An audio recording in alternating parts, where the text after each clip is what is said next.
शादी की तैयारी। ये पत्नी से परेशान तो वो तोते से परेशान, लेकिन अपनी परेशानी तो बच्चों की है। जी। किसके? 7-8 साल का बेटा जी। उसने कंप्यूटर पे एक बहुत बढ़िया प्रॉब्लम हल की, तो हमने उसकी पीठ थपथपाई। मैंने शाबाश बेटे, तू देखने में बेवकूफ लगता लेकिन है नहीं। अच्छा। उसने तुरंत मुझे निपटाया, बोले पापा मुझ में आप में यही तो फर्क।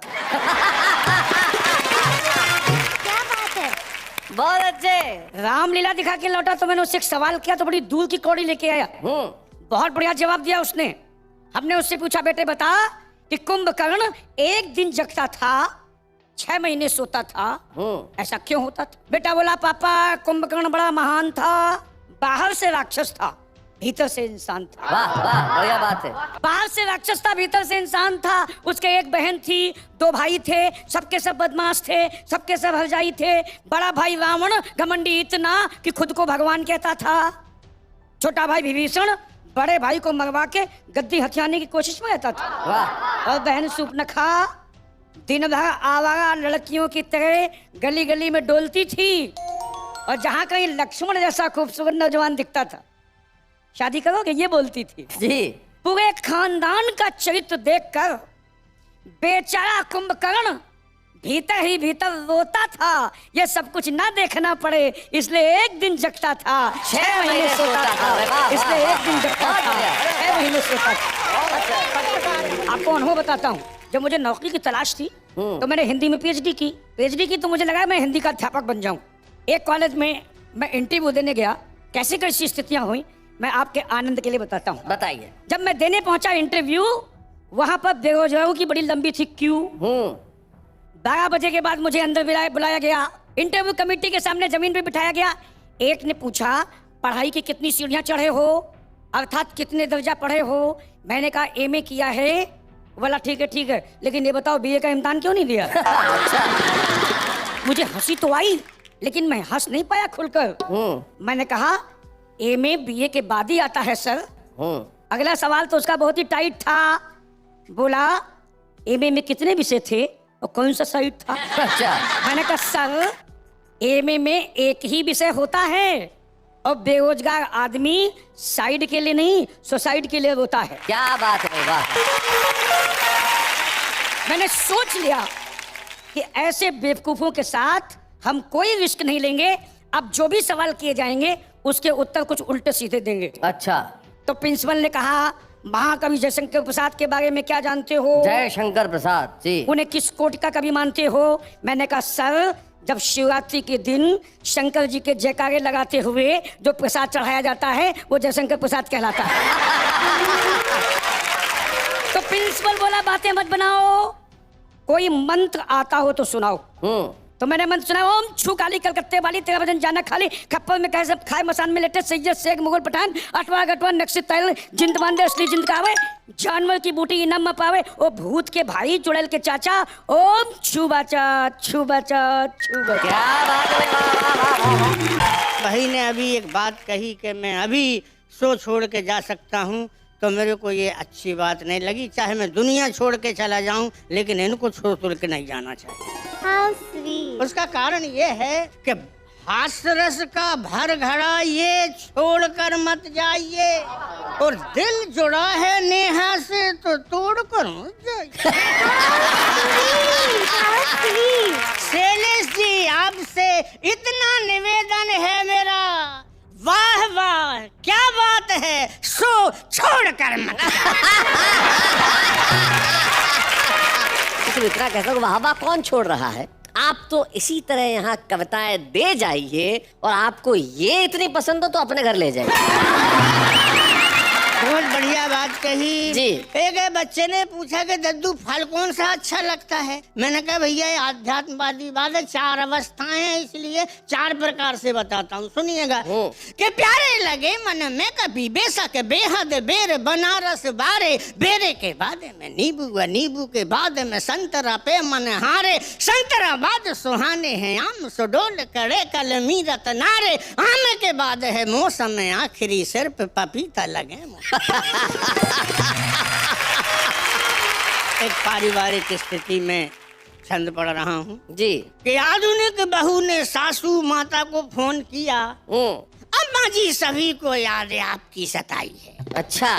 दादी दादी की लगा रहे हैं बच्चे रट भारी, ठीक से उन्होंने रोटी तक नहीं खाई। हो। दादी दादी की लगा रहे हैं बच्चे रट भाई, ठीक से उन्होंने रोटी तक नहीं खाई है। आपके जाते ही इनको बुखार चढ़ रहा, आपकी ही याद मुझे ला रही रुलाई है। सास बोली बहू जरा एक बार ये तो बता, काम वाली कितने दिनों से नहीं आई। हाय हाय हाय हाय हाय, क्या बात है, बहुत अच्छे। एक विशेष छंद पढ़ता हूँ जी।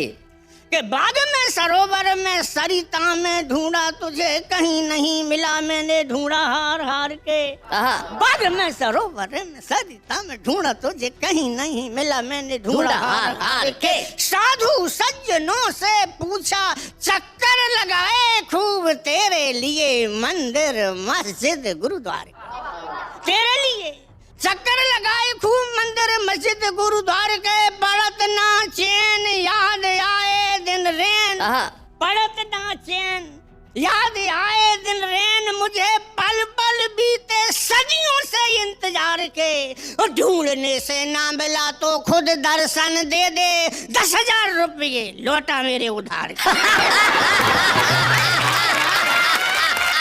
और कभी कभी बुद्धि चकराती है, खास कर इस उम्र में। कैसे चकराती है बुद्धि चकराने के मैं आपको कारण बताता हूँ। बताइए सर।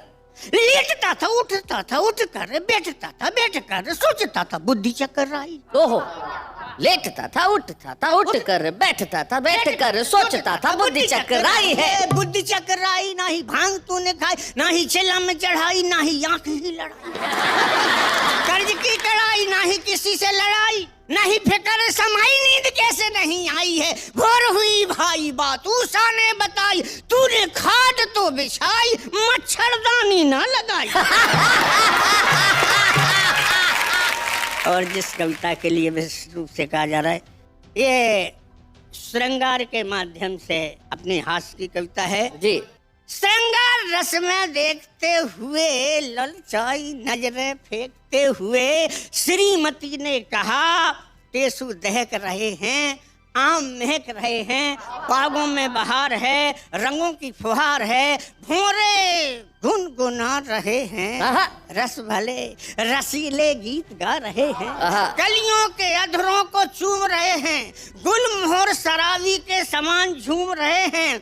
प्रकृति वसंत ऋतु की चपेट में है, क्या बात। वातावरण कामदेव की लपेट में है, और मौसम भी गुलाबी गुलाबी भाव लिए सर्द है। मैंने कहा तो मैं क्या करूं, मेरे तो घुटने में दर्द है।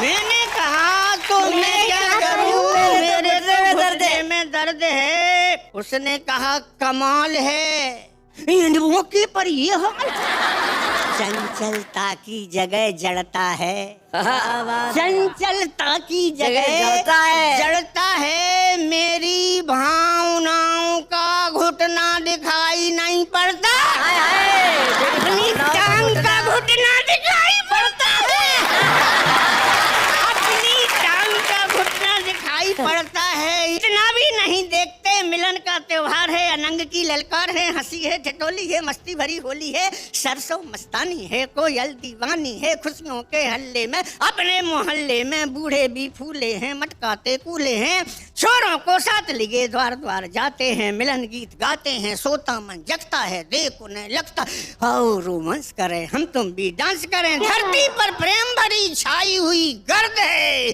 मैंने कहा छाई है तो मैं क्या करूं, मेरे तो घुटने